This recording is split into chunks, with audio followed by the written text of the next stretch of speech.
Et bonjour. Oh non, je fais de la merde. Bonjour à tous. Donc ceci est une vidéo pas vraiment test mais un petit peu. Donc en gros si vous voulez, je vous invite tout simplement pour les premières minutes si vous le voulez à passer cette partie de merde où je vais rapidos m'expliquer. Donc c'est pas ma première vidéo, c'est ma deuxième vidéo sur Skyrim. Donc ça sera pas le seul jeu que je pourrais proposer. Donc ce sera principalement un jeu où je vais faire des astuces, hein, des trucs bien casse-couilles à trouver, du genre enfin après, ça se trouve, je dis des trucs casse-couilles, mais moi c'est juste moi qui suis con et qui ai mis longtemps à le trouver. Du genre, comment devenir un seigneur vampire, comment débloquer telle ou telle chose, ou X chose, présenter éventuellement des mods aussi. Enfin voilà, et voir aussi ensemble les cheats à partir du gamepad de Skyrim. Donc je suis sur PC pour la petite info, hein, histoire de comment recentrer un peu les choses. Donc voilà. Hop, je vais commencer avec un truc tout con. Donc aujourd'hui, pour cette vidéo, j'ai décidé de refaire, parce que oui, c'est ma deuxième vidéo et ma première vidéo c'était sur justement comment devenir un seigneur vampire. Sauf que la qualité était un peu de la qualité à chier, hein. C'était un peu de la grosse merde en barre. Même si bon, mine de rien, pour une première vidéo ça fait 9000 vues et les gens étaient assez intéressés puisque franchement c'était complet quand même. Donc ça va être un peu l'objectif. Donc là je vais surtout aujourd'hui vous expliquer rapidos le seigneur vampire, tout le tatouin, comment faire pour l'avoir, et comment devenir vampire tout simplement. Juste être un simple vampire au lieu d'être un seigneur vampire. Donc voilà, bah écoutez, donc c'est parti. Donc pour commencer, vous connaissez un peu donc le principe du vampire, par exemple vous expliquer tout le bordel. Donc pour info, mon personnage est un seigneur vampire. Donc vous pouvez devenir un vampire tout simplement sans DLC. Pour devenir un seigneur vampire, il faut obligatoirement avoir un DLC. Donc vous connaissez les différents DLC de Skyrim.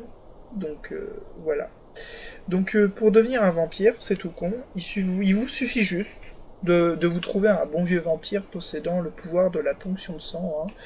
Donc histoire de vous montrer à quoi ça ressemble. Puisque je dois avoir ça quelque part. Altération.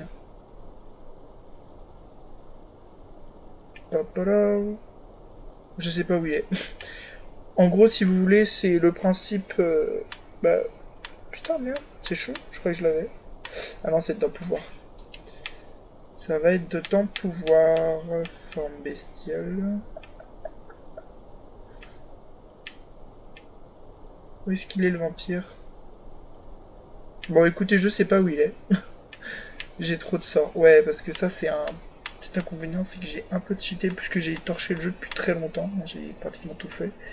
Avec mes 1000 petites heures dessus, c'est que dalle, hein, mais surtout pour Skyrim, mais j'ai voulu un petit peu pimenter le jeu. Ah, attendez, du coup, je cherche avec vous ça. Fonction du vampire, normalement ça doit être en P. Bon bah écoutez, je sais pas trop. Écoutez, je vais vous montrer rapidos ce que c'est. Donc en fait, tout simplement, pour pouvoir devenir un vampire basique, je vous conseille d'aller à Mortal. C'est absolument aucun rapport que je sois à côté. C'est puisque je sais qu'à Mortal, il y a une grotte, hein, tout simplement, où il y a des vampires. Donc pour devenir vampire, il faut trouver un autre vampire. Tout simplement. N'importe lequel, on s'en fout, hein, franchement. Mais plus faible il sera, plus vous aurez de chances de survivre. Puisqu'en fait, pour pouvoir devenir vampire, il faut que le vampire que vous combattez... Enfin, faut combattre un vampire, et que celui-ci utilise sa ponction de sang. Donc je vais tout de suite vous montrer à quoi ça ressemble. Alors, repère de Morbat. Donc en fait, si vous voulez, la ponction de sang, c'est, on va dire, en version réalité, c'est comme si un vampire vous mordait, quoi, c'est le même principe. Et si vous voulez, c'est que au bout d'un certain temps, à force de vous avoir attaqué avec ça, cette attaque, vous allez recevoir un petit signe en haut à gauche de votre écran sûrement, infecté par le vampirisme. Et en fait, 3 ou 5 jours, je sais plus trop, pendant 3 ou 5 jours, en fait, il va falloir que... vous allez en fait vous transformer en vampire, tout simplement. Vous allez débloquer des attaques. Alors,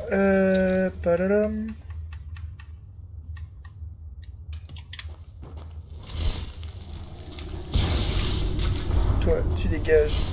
Et toi aussi. Ah, merde, manqué. Excusez-moi. Donc oui, alors, il va falloir par contre que je nous trouve un petit vampire. Bien gentil. Tiens. Alors, lui, c'est un esclave vampire. Hein. Si vous pouvez le buter, il a aucun pouvoir. C'est juste un putain d'humain de merde. Voilà. Esclave vampire. Alors... Putain, arrête de bouger!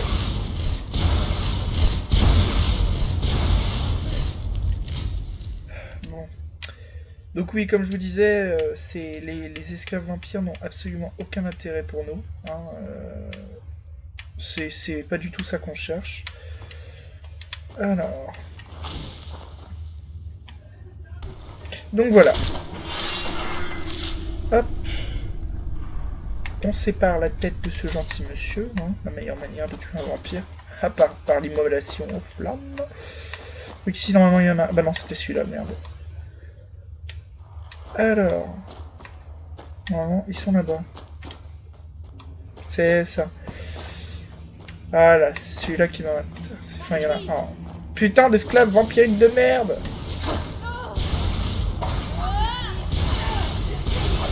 Alors donc voilà à quoi ressemble la fonction rouge, c'est, à part l'espèce de triso, là, l'espèce de connasse, c'est le pouvoir qu'elle a dans la main droite, ou du coin sa droite, c'est l'espèce d'attaque rouge qui m'aspire des petites particules de sang, hein. C'est cette attaque-là, donc c'est comme ça que vous la reconnaîtrez. Donc il va falloir que, pour devenir un vampire, vous vous armiez de sorts de soins, de potions, et de vous assurer qu'il n'y en ait qu'un seul, hein, qu'il n'y en ait pas d'autres à vous casser les couilles et à vous faire des dégâts, puisque mine de rien ça fait des dégâts cette merde. Donc voilà, donc il va falloir que vous preniez votre mal en patience et que vous patientez un petit peu. Je dirais au bout d'une minute, donc à force de soins, une minute 30, vous allez finir par apercevoir justement le signe comme quoi justement vous allez être infecté par la ponction de sang. Bon, toi tu commences à me casser les couilles. Allez, bon. Donc voilà. Donc après, comme je vous ai dit, je vous ai emmené dans cette grotte-là, puisque c'est la première grotte qui m'est venue à l'esprit. Enfin, après, encore une fois, vous savez, franchement, il y a plein de grottes. Donc voilà. Donc la ponction de sang, je l'ai armée pratiquement sur toutes mes armes, puisque c'est un sort que j'ai découvert en tant que seigneur vampire, donc ça n'a rien à voir. Mais donc voilà, c'est une attaque rouge qui vous permet de, justement, aspirer et vous régénérer au passage. Donc vous allez avoir différentes attaques, donc comme celle-là justement, donc pouvoir vampirique, donc pulsion, je sais plus comment ça s'appelle, ponction de vie je crois, un truc comme ça. Vous allez obtenir autrement qui va s'utiliser justement comme un cri, séduction du vampire, qui va vous permettre de vous nourrir sur quelqu'un de vivant. En gros de boire votre sang. Ah oui, alors ça c'est un truc qu'il va falloir aussi vous dire, j'y pensais pas même. C'est que chaque jour, donc si vous ne vous nourrissez pas chaque jour en fait, chaque jour vous allez, c'est con hein, mais devenir plus fort en fait si vous voulez. Il y a une logique assez bizarre, c'est moins vous allez boire de sang humain, plus vous allez devenir fort, mais moins vous allez boire de sang humain, et plus en fait les villageois vont avoir envie de vous attaquer, puisqu'en gros c'est comme un indice de recherche, c'est le même principe en fait, plus vous buvez de sang, plus vous on va dire, vous confondez dans la masse quoi. Les gens vont pas vous voir, tout simplement. Et au bout d'un certain stade, ça augmente de 1 à 50 si je me trompe pas. Donc voilà. Donc voilà, donc pour récapituler, vous trouvez un vampire qui a la ponction de sang, vous attendez un petit peu qu'il l'utilise. Vous essayez de résister en vous soignant, en utilisant des sorts de soins ou ce genre de choses. Excusez-moi. Et donc vous attendez que ça apparaisse. Un vampire, donc là c'est un mode, non même pas, c'est juste que je suis un seigneur vampire. Après si c'est sûrement un mode, je sais pas, je sais plus, il y en a tellement.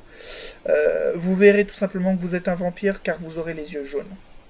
Vous allez avoir, au lieu d'avoir un rouge comme ça, vous allez avoir un jaune. Et aussi les traits au niveau du nez, au niveau de la bouche et par rapport au menton, vous allez avoir un trait noir qui va défiler. Comme si, une trace de sang ou ce genre de choses. Donc voilà. Donc bien sûr, comme vous le saurez, bon après c'est pas comme dans la vraie, enfin du moins dans ce qu'on a pu nous apprendre, hein, le jour on ne brûle pas pour autant. Disons qu'on est un petit peu plus faible et la régénération de magie et de santé est beaucoup plus faible. Mais bon, la nuit c'est quadruplé, donc c'est bénéfique pour tout le monde. Donc voilà. Donc là, vous serez un simple vampire. Hein. Donc voilà, que vous aurez vos attaques, vous serez légèrement meilleur en magie, et vous auriez une meilleure régénération de votre santé, mais c'est tout. Quoi. Ça s'arrête là. Hein. Ça n'a rien à voir avec le Seigneur Vampire. Ensuite, le Seigneur Vampire. Donc, comme je vous ai dit tout à l'heure, hein, le Seigneur Vampire, donc c'est encore un niveau au-dessus. Comment Le Seigneur Vampire, donc il faut avoir le DLC, si je ne me trompe pas, c'est Downguard ou un truc comme ça. Ouais, c'est ça, Downguard. Donc, pour devenir Seigneur Vampire, vous n'êtes pas obligé de passer par la case Vampire. Hein. Vous pouvez parfaitement être un humain, donc voilà, faut pas vous casser le cul. Donc, pour devenir un Seigneur Vampire, il va falloir suivre en fait des quêtes, si vous voulez. Enfin, une certaine quête, hein, la quête de comment, si je ne me trompe pas, la quête de la garde de l'Aube. Fort de la garde de l'Aube, donc vous voyez pas complètement, mais c'est écrit Fort de la garde de l'Aube. Donc sur la carte, c'est juste à droite de Fayez, hein, donc vous pouvez pas y aller comme ça, donc ça sert à rien de vous y rendre. En fait, si vous voulez, pour vous rendre à la garde de l'Aube, pour commencer la mission, il va vous suffire de vous rendre ici. Alors attendez, à Vendôme, si vous voulez. Je ne sais pas si vous êtes déjà rendu à Vendôme, sûrement. Hein. À Vendôme, il y a des ports, tout simplement, hein, des ports marchands. Si vous avez le DLC Dragonborn, vous saurez de quoi je parle. Tout simplement au port, où en fait, si vous voulez... Donc comme vous voyez, hein, votre sang vampirique bout au soleil. Hein, ça, c'est le jour. C'est le jour. Donc voilà, donc là, on est à Vendôme. Hop, attention. Et juste là, il y a un port. Donc il y est, hein, il n'y a pas besoin d'avoir du DLC, mais bon. Faut avoir le DLC de toute façon pour devenir Seigneur Vampire, donc la question se pose pas. Ah oui, le vampire n'a pas besoin de respirer dans l'eau. Il est mort, hein. On est un mort, à la base. À ne pas zapper. Donc il y a quand même quelques petits avantages qu'un argonien peut nous fournir de base. Donc on est au port, donc en fait si vous voulez, alors je ne sais plus exactement à quelle personne, mais bon, ils sont pas des masses, donc il vous suffit en fait tout simplement de discuter avec les gens, et en fait vous allez entendre, soit vous allez entendre une conversation entre deux personnes, soit tout simplement, hein, quand vous allez vous adresser à quelqu'un, on va vous parler de ça, et en fait on va vous dire que la garde de l'Aube recrute, et là vous allez avoir commencé la garde de l'Aube, et en fait vous allez devoir vous rendre justement donc au château, sans vraiment au château, en fait on va vous envoyer vers une petite grotte qui va être en fait l'entrée d'un tunnel souterrain qui va vous emmener jusqu'à la garde de l'Aube. Donc la grotte elle devrait être située par là, grosso modo, dans cette zone là. Bon, elle apparaît plus puisque malheureusement quand on est un seigneur vampire elle disparaît, puisque c'est un peu nos ennemis jurés. Donc en fait vous allez être emmené jusqu'ici. Alors je tiens à préciser que je vais spoiler un petit peu l'histoire quand même. Hein. Donc vous allez être emmené jusqu'ici, donc à Fort de la Garde de l'Aube, vous allez parer à Gérard Maretti, qui est le chef, entre guillemets, de ces villes petits bâtards, qui va vous demander en fait d'effectuer une mission de reconnaissance, je sais plus trop où, ça doit être par là, dans cette zone. De toute façon, vous le saurez, hein, il y a l'indice de quête qui va s'afficher, où ils vont en fait vous demander d'aller voir dans une grotte, si vous voulez, ce qui se passe, puisqu'il y a eu des emmerdes. En fait, en allant dans la grotte, vous allez découvrir, donc vous allez tuer un certain, bien sûr tout seul, comme toujours, on est toujours tout seul. Vous allez devoir buter des chiens de la mort, donc pour ceux qui ne savent pas, les chiens de la mort, c'est des mochetés. Moi je les appelle les mochetés, c'est très bien ça comme nom. Donc vous allez battre un certain nombre d'esclaves vampires, de maîtres vampires, de gargouilles. Alors donc faudra bien s'armer parce que ça va faire assez mal. Et en fait vous allez arriver dans une grotte, tout simplement, où en fait la grotte, il y aura un artefact où il faudra en fait régler un certain nombre de totems. Donc si vous avez des questions sur ça, vous me les poserez en commentaire, même s'il y a peu de chances que les gens commentent avant un bon bout de temps. Et en fait, au final, après avoir résolu l'énigme, vous allez avoir un tombeau qui va s'ouvrir au milieu avec une femme qui va en sortir, qui s'appelle Serana. Serana, qui est une fille de bord de proie, alias une seigneur vampire, qui va en fait vous remercier de l'avoir sauvée, et va vous emmener jusqu'au repère... Enfin, quand tu as un humain jusque dans la gueule du loup, le château de Volicar, qui en fait est le domaine des seigneurs vampires. Grosso modo, hein, il y a que 3 seigneurs vampires dans le jeu. Hein. Donc Serana, sa mère et son père, Archon. Sa mère, si j'ai pas dit son nom, c'est parce que je m'en souviens plus du tout. Donc sa mère. Arrivée au magnifique château, en fait, elle va vous demander de rester dehors. Enfin, pas non, de la suivre, plus précisément. De fermer sa gueule. Et elle va vous présenter Archon, donc je vais pas vous montrer à quoi ressemble Archon, puisque je l'ai tué, hein, puisque dans la quête qui suit, il faudra tuer Archon, de toute façon. Donc voilà, et en fait Archon va vous donner, vous remercier, entre guillemets, à sa manière, et va vous proposer 2 choix, puisque vu que vous avez sauvé sa fille, même si vous voulez pas devenir un seigneur vampire, il vous propose de vous casser, et de vous laisser la vie sauve pour cette fois-là, ou, tout simplement, de recevoir le sang vampirique, enfin le sang des dieux du seigneur vampire. Donc, pour ma part, j'ai accepté puisque c'est tellement badass. Donc, le seigneur vampire va vous permettre de passer directement, de cramer l'étape de vampire et va vous transformer direct, ta gueule, toi, de vous transformer directement en seigneur vampire. Donc, je vais vous montrer à quoi ça ressemble. Oula. Et en fait, le seigneur vampire a la possibilité de se transformer en créature. Hein, bon, je pense que vous le savez déjà, puisque c'est une des raisons qui fait qu'on veut devenir un seigneur vampire. Seigneur vampire, et voilà.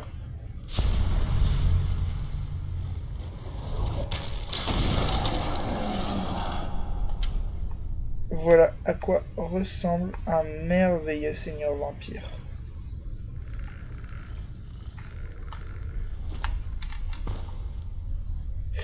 Tadam! Donc voilà.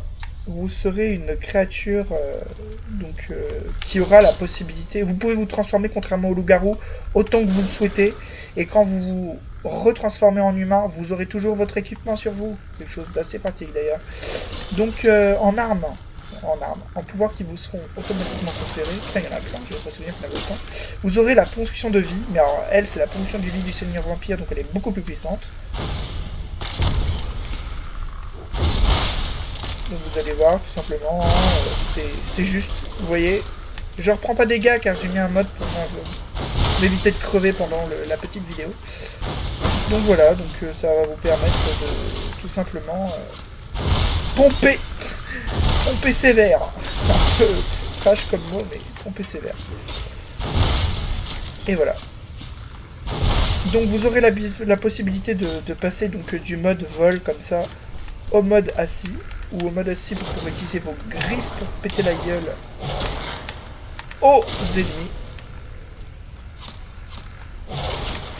Et vous aurez en sort donc le changement de forme, la chauve-souris, détection de créatures, emprise sanglante, la forme brumeuse. Donc il y a comme pour le loup-garou ou pour un perso normal, l'arbre de compétences hein, qui est ici. Donc moi je l'ai pas fini d'ailleurs.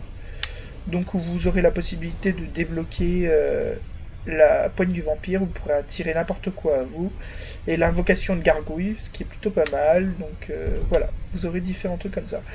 Et sans oublier bien sûr la légendaire réveil des morts, donc toute con, hein,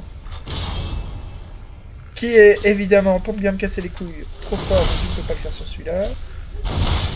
Alors je tiens à préciser que ce sont des squelettes de mode, donc c'est normal qu'ils ne crèvent pas en un seul coup avec cette putain d'attaque de merde.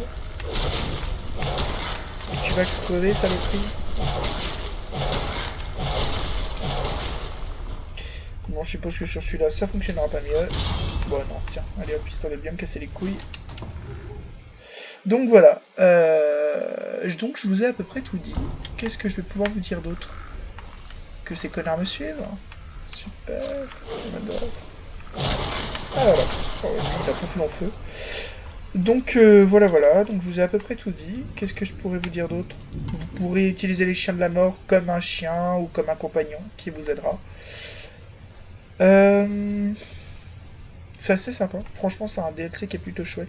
Et une information qui est très importante, avant toute chose, je sais que c'est très con, j'aurais dû vous le dire dès le début, c'est que pour pouvoir commencer la quête, il faudra être minimum niveau 50. Donc si vous ne l'êtes pas et que vous avez carrément la flemme de le faire, ou du moins d'augmenter, je vous invite cordialement à utiliser un cheat mode pour augmenter votre niveau jusqu'au niveau 50. Donc voilà. J'ai fait le tour. J'ai fait le tour de tout ce que je pouvais vous dire, ou du moins ce que je pouvais vous apprendre par rapport à ça. Donc vous aurez la possibilité de tuer la garde de l'aube en entière en suivant les quêtes. Mais bon, je le fais dès le début pour pas avoir d'emmerde après. Donc voilà. Donc j'espère que, on va dire que cette petite vidéo vous aura appris des choses intéressantes. Ou du moins, merde, connerie. Ou du moins des choses, comment dire, intéressantes. Donc voilà. Donc j'espère que ça vous aura plu. Je vous invite à laisser des commentaires, hein, surtout à ne pas hésiter à critiquer, puisque franchement, bah, écoutez, faut bien commencer quelque part, hein, je suis vraiment désolé, c'est la deuxième vidéo, donc voilà. Mais voilà. Donc écoutez, je vous remercie à tous, et je vous souhaite à tous, bah, écoutez, une excellente continuation. Et au revoir.